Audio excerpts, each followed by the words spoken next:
I wanted to thank everybody for coming today, all the women who are here to stand in solidarity with the county employees who have gone through one of the most difficult years in county record, and also to the press for being here and for being a continued voice that has been at the forefront of standing up and making sure that that people are held accountable for what happened regarding the Carlos Bustamante sex abuse case.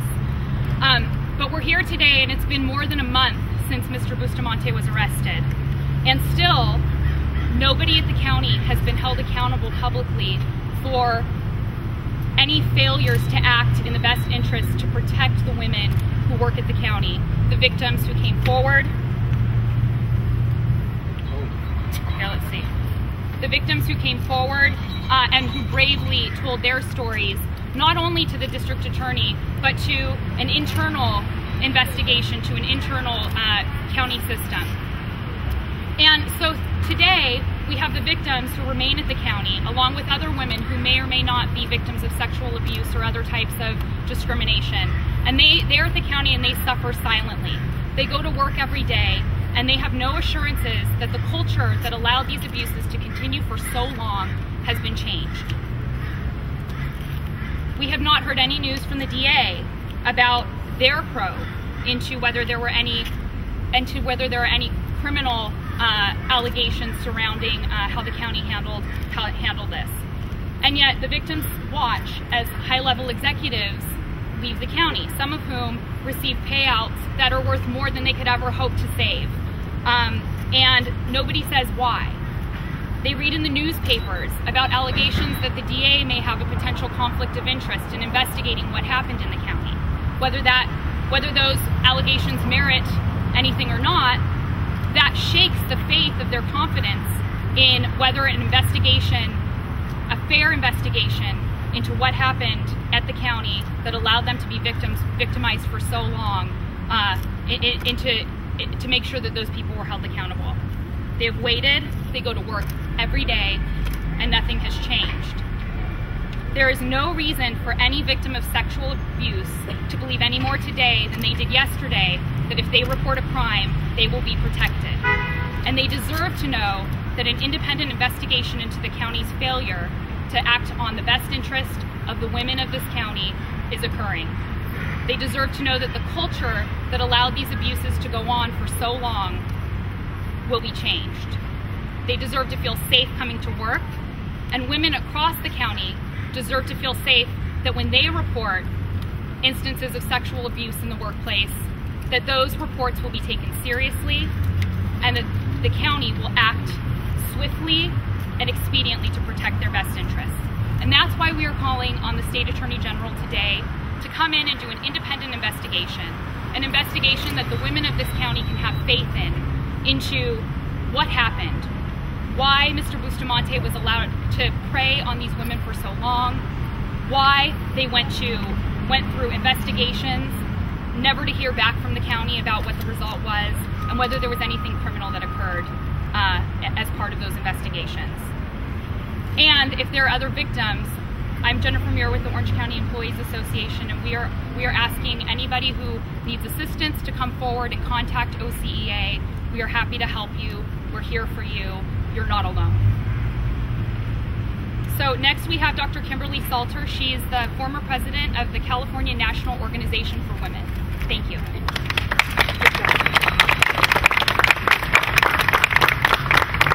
Thank you, Jennifer, and thank you all for being here today to hear this plea that we have for some type of attention to be paid to what is totally unacceptable behavior in the workplace. I am an organizational psychologist by trade, and I am past president of California now. I'm also active on Orange County National Organization for Women Board. Now has been on the front line of protecting women's rights and calling out discrimination for 50 years. And to someone like me who's been doing this work for many years, this is very depressing, but it's also very energizing in a sense, because you realize the work's not even near done. And the fact that women today cannot go to work and feel they can get their work done and be treated respectfully is unacceptable in any arena. So I think that as other women's organizations get together to combat sexual harassment in any arena, but most especially in the workplace, one of the things we must insist on are strict guidelines, transparent guidelines, a place where people can go to report what's happening and not worry that if I report, I lose my job because the person who's taking the report is above me, or the person who's taking the report works for the person who's abusing me. You need to be able to have a clear-cut path to go to say, this is what's going on and I need help.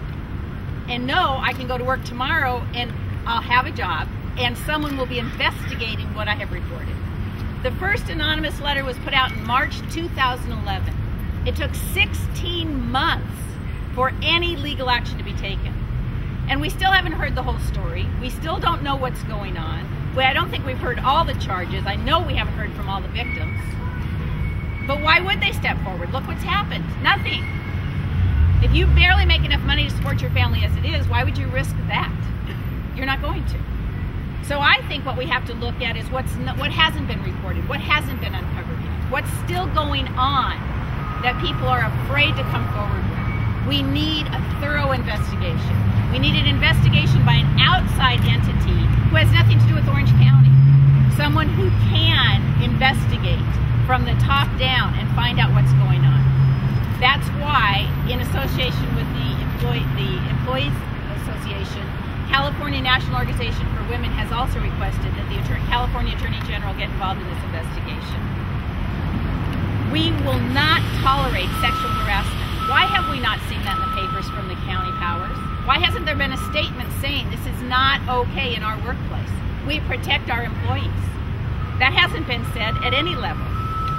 The disturbing revelations that we're here to talk about today, discovering that it's happening at the highest level of county people, is not okay. We will not stand by and do nothing. The people of Orange County, the employees of Orange County, deserve better. They deserve justice. They deserve accountability. The people of the county deserve it. The women deserve better. We all do. So I'm glad you're here today. I hope this story gets out, and I hope it brings forward people who are willing to speak up and speak out, especially for those who can't. That's certainly why I'm here today, because I can speak out. And I will continue to speak out as long as it's necessary to make something happen.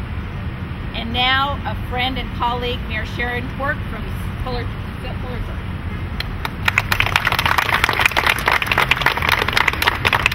Good afternoon. It's a privilege to be here to speak on behalf of women in Orange County. As an educator for over 25 years, a mother, and the mayor of Fullerton, the Carlos Bustamante sex abuse case highly concerns me, and it should concern the public. When we see a pattern of abuse, we know as educators, we know as researchers that there's more victims out there. One of the things that really worries me is that we talk to our children, we talk to women about reporting, about telling, and then when they do, we see that at the highest levels that it's disregarded, it's ignored, that it's not taken seriously. So as we talk to our children, we teach them to speak out, we look around the county, this is not the only case. There's been other cases of high elected officials at the highest level being accused of sexual harassment. Many times these things are swept under the carpet. We see the timeline of this, and it has taken too long. Too long. As an elected official, we are asked to be transparent and accountable to our constituents. Those are the key words that we keep hearing about: transparency and accountability, and that starts at the top. So whether it is an issue that we see brewing in Fullerton or in Anaheim, it is our jobs as elected officials to stand up and shout out and ask for help when we need it. We need an independent investigator to come in at the highest level to help look at all of the things that have been reported to make sure there are justice for these women. So I stand with women behind me, with men on the sides, you might not see them, but that are men that are very concerned about their women, about their wives, their daughters going to unsafe workplaces, hostile environments. And these are the type of situations we do not want to see our daughters, our wives in. And we need to make the adjustments. We need to call it out. When you see bullying by men to women, bullying by women to men, we must call it out. This behavior has to stop. And again, I ask for an independent investigation at the highest level. And our next speaker comes from Lupita Sanchez from Los Amigos here in Orange County. Thank you.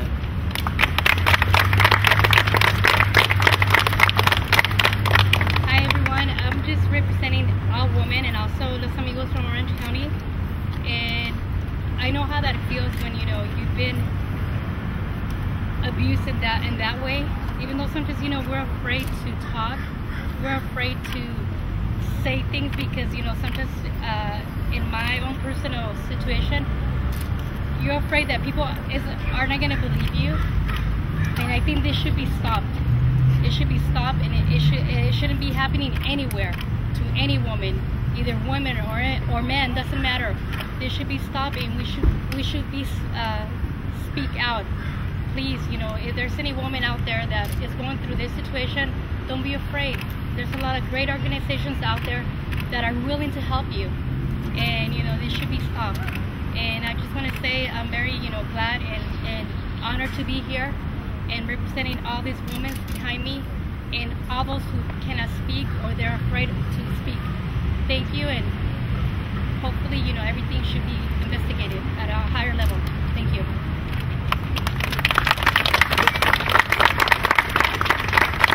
So that concludes our remarks. Does anybody have any questions? Andrew? Sharon, you talked about other allegations at the highest level. Do you have any specifics? Well, several years ago, as one of our county supervisors was investigated for sexual harassment. That was Chris Norby. And like I said before, when you find a victim, many times there's more. We look at the Sadusky case, obviously with the coaching, and there were many signs throughout that period where people saw and did not report. And so with that being said, there's a pattern. When you look at these type of behaviors, there's a pattern.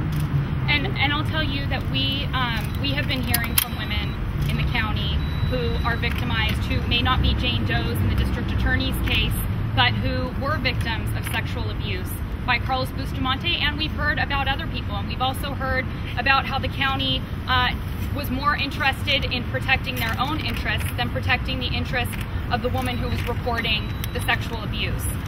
In addition to sexual abuse happening, there are other types of abuse that are happening at the county. For example, there's discrimination. There's an investigation based on a complaint that LULAC brought in Orange County Housing that's going on right now.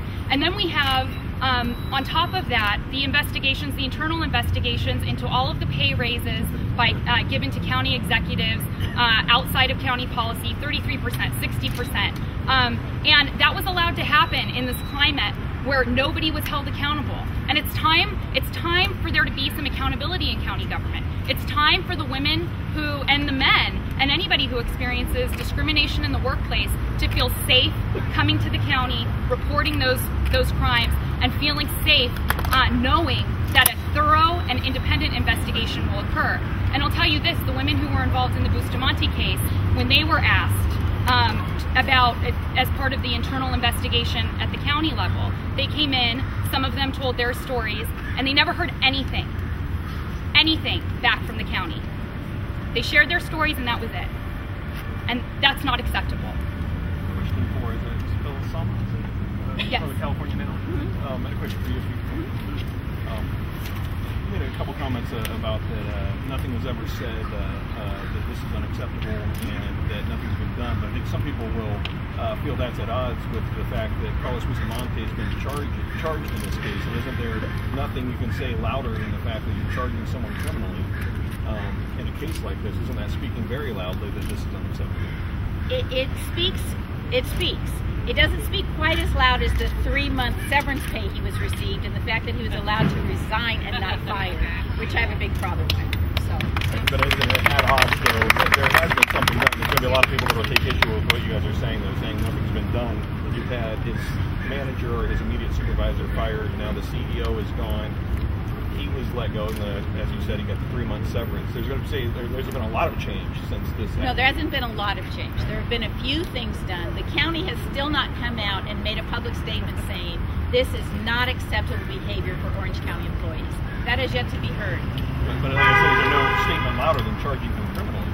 Well, we'll see what happens, won't we? A lot of times people get charged and nothing happens. Is it more about the pace of the investigation or lack of trust in the district attorney? I think that's part of it. You can probably speak better to that. Sure, and as to your question, Chip, yes, there have been high-level executives that have left the county, have been allowed to resign with big payouts, but nobody has addressed the issue publicly. Nobody has said, these people are leaving, these people are being let go because they failed to protect the women of this county, and nobody on the ground, none of the victims who are suffering silently, have heard from their county leadership about any cultural change, any change in the process to make sure that if they feel like they're being victimized, that they can feel safe this next time to come forward. Now, as to your question, before you do that, are personnel guidelines restricting people from saying what you just said they should say? In other words, you fire somebody, you can't badmouth and leave. But can the county leadership come out and say we will not tolerate this type of behavior? Can't they acknowledge what's happening? But didn't they do that in their actions when they turned this over to the DA's office to investigate? It was the Board of Supervisors that turned this case over to the DA's office. And as we said, the first reports, the beginning of this investigation was in March of 2011. Nothing happened. That's too long. And yes, eventually the district attorney has investigated, and that's good. And we're very pleased that the district attorney has filed charges. But since then, high-level executives have left the county. There have been 2 letters alleging that the district attorney has a conflict of interest in investigating this. Nobody has addressed that issue at all. Nobody has come out to the county employees who are working every day to tell them there is going to be any internal change to make sure that they're safe in the workplace. And that's why we feel like it's so important that somebody from the outside, somebody who can be trusted, somebody who does not have any even perception of a conflict of interest, come in and review these facts and make sure that everybody who should be held accountable is held accountable for this, because it's too long. So do you believe the DA has conflict of interest? Well, I believe that there was a letter from the CEO's office, from the assistant CEO. Folks here to believe he has conflict of interest? That's something that we would like the Attorney General to come in and investigate. That's what we're asking her to review. We're asking the Attorney General to come in and review the facts of the case to determine whether there's a conflict and to conduct an investigation if she deems appropriate. But we need somebody from the outside who we can trust. Somebody from the outside who isn't implicated in the politics of this, to stand up for the women, of this county, and make sure that they feel safer with them. That's what we need. And I'll tell you, you asked me about, what about these other executives being, let go? Isn't that a loud statement? The only people who have made that statement are you and the press, and we thank you for that, for being the ones to connect the dots and say what the elected officials and the leaders of this county are not saying. And what about the victims? I think that the board chairman Morlock has said that he's one of the reasons. He's publicly said that that's one of the reasons why he's not. I was there at the press conference, so I didn't see that. Well, ironically, Janet Green said it had nothing to do with it. She was the one who said it had nothing to do with it. Right. The conflict you're bringing up involves the CEO and his fiance. Not the CEO. The allegation, yes, the allegation in the letter from the assistant CEO, Dracoditis, who's on leave now, she alleged that the reason the district attorney investigated and went so hard after Bustamante was because of the CEO's involvement in the PAPG investigation. His wife worked back then at the Public Administrator Public Guardian. She was the assistant CEO of the county. I mean, ask the people who hired her. Implicated in the pay cut thing that you talked about. She actually took a big pay cut. She left and she sent in this letter. It seems to be sort of like an attempt to throw anything at the wall. And since your letter to the AG is based a lot on those Dracoditis, I just would like to hear about her credibility. Sure, here's what we know about Elisa Dracoditis.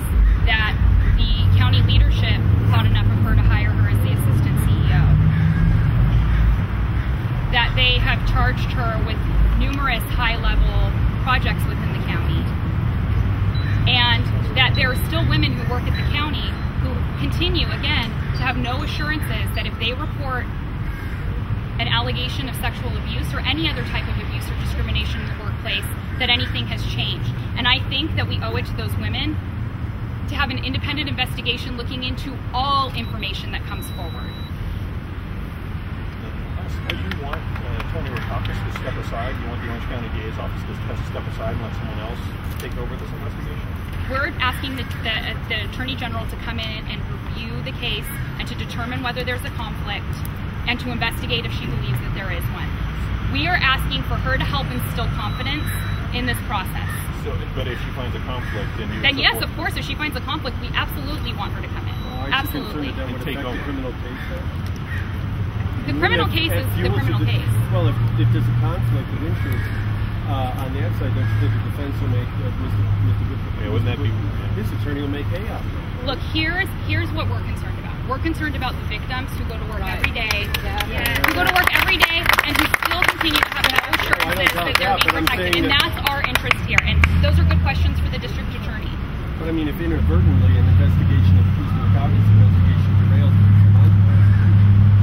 wouldn't it be imperative? Those are, what we are concerned about is that the women who work at this county can feel safe coming to work every day, that they know that the culture that allowed this abuse to continue for so long will be changed, and that the people who allowed it to go on this way will be held accountable. That's what we're concerned with. Follow up on his question though, why not let the courts play out that process as to whether there's a conflict? Because that's brought up in every criminal case. I'm sure as defense attorneys are going to go after that. Why not let the court decide whether there's a conflict? Why do you need the AG to come in? Sure, and the reason we're talking to the AG today, or the reason why we're sending a letter to the Attorney General today, is because, we heard that there was a sheep, that there was a wolf left to tend the sheep for so long, or, whatever that quote was. And it's been more than a month, and these women have waited for more than a year. And they deserve to have the confidence, at least with another set of eyes, an independent and respected set of eyes to come in and review the situation. And if she determines that there is no conflict, then great. But the women who work at this county deserve that. And that's all we're asking for. Are you suggesting that the abuse may be more pervasive? Yes, absolutely. Well, we know that the district attorney interviewed women who were not part of the Jane Doe charges. And we know that for every victim who comes forward, there are victims who are afraid to come forward for many reasons, because they're afraid to lose their job, because they don't have faith in the process, and because they are concerned about what their coworkers will say, or that they'll be wearing a scarlet letter for the rest of their lives. And so, yeah, we're absolutely concerned about that. So do you believe that other managers could be corrupt? That's why we want an investigation. But you don't have any evidence. That's why we want an investigation. I'm sorry for all some of the questions, but I want to be clear. Do you want the AG to intervene in the ongoing criminal investigation the DA is already undertaking? Not with respect to Carlos Bustamante, but with respect to what happened at the county, how the county failed to protect these women when somebody came forward. When somebody came forward and reported that there were allegations of sexual abuse, the county did its own internal investigation and sat on it and did nothing. And then eventually, finally, exactly. And so we want somebody to come in and look at what happened. Investigate the county, not the criminal matter that the DA is already investigating. You're asking, and to determine whether there are any criminal charges related to the county's failure to act to protect its employees. Even if that would step on the DA's investigations. I'm anticipating responses we're going to get from the AG. Yeah. Which would be like, how can they come in and intervene in someone's ongoing investigation? No, absolutely. The district attorney and the attorney general are professional and well-respected people, and they typically would figure out how to work that out among them. That's a good question for them. But you want them to open their books to the AG's office. You want the DA to open its books in the criminal investigation. I want the attorney general to come in, as I said, and review what happened and determine whether there's a conflict and whether she should investigate. Do you care to comment on the fact that Carlos Bustamante is still a member of the City Council of Santa Ana and was attending its most recent meeting? It's sick. It's sick. What kind of message does that send to the women who work at the county, who who have been victimized, who still have to go to work every single day and pretend like nothing's going on and do their jobs and serve the county, that the person who victimized them continues to serve in this high-level elected position, that he gets to go to a closed session meeting so that he can continue to keep his health care benefits. It's sick. But if you call in the city council to try to force him on? No, we are concerned, as I said, with the health and safety of the employees of Orange County, the women who work there, and that's why we're calling on the Attorney General. That's what we're doing today. Well, the employees of Santa Ana, though, you must be concerned about them as well. Sure, we're concerned about women everywhere, but this is what we're doing today. We're calling on What the is Attorney the General. basis of the concern that the VA has a So you've seen the letters from the Assistant CEO, Elisa Dracoditis, right? Okay, so Elisa Dracoditis alleges that the reason the district attorney investigated and pursued charges against Carlos Bustamante was because he was retaliating for something the CEO did with his in a separate investigation involving his wife and the PAPG John Williams. So we are asking, because there is a political conflict that could exist there, we are asking the Attorney General, an independent and trustworthy, reliable source, to come in and review those facts so that everybody who works at the county can feel confident that there is no political funny business going on, and that they're the ones who are being protected. So are you willing to make a statement on the credibility of that scenario, that somehow this was retaliation for the way Tom handled public administrator? No, that's what we're asking the Attorney General to come in and look at all of it. We're asking, my point of view is that the women of the county deserve to feel safe, that there is no conflict of interest, and that the elected officials and the law enforcement agencies responsible for protecting them, that they look at all of the facts. And those are some of the facts of the case. That's what I'm saying. What did you think of the independent study done by the former county officials on Public Works Department that OCEA had commissioned? The report that showed a number of other problems within Public Works? Yes. Yeah, I mean, I think it's a mess. Morale, it's a mess. Yes. You know, it's a mess over there, and we need some leadership, and we need somebody who puts the employees of the county first. But they pointed out that one of the main problems was that they said that she's going to get Right. Again, you know, we're in a situation where there are political, where there are political accusations swirling all around, and that's just why we need to have somebody come in and do an independent investigation, someone who isn't involved in all of this mess. There's so many questions from all these studies. Exactly. Exactly. Thank you very much. Jennifer, have you given thought about an ethics commission for the city of Santa Ana? Because I know there's a group of citizens that are thinking about that, but to potentially deal with the hostile work environment being created by Carlos Bustamante or even the mayor pro tem against the city staff. Have you guys looked into that or considered that? No, that's a good idea. Would you guys be open to that? So it seems that would address some of what we're talking about. City ethics commission. Sure, that's a good idea. Thank you. Thank you.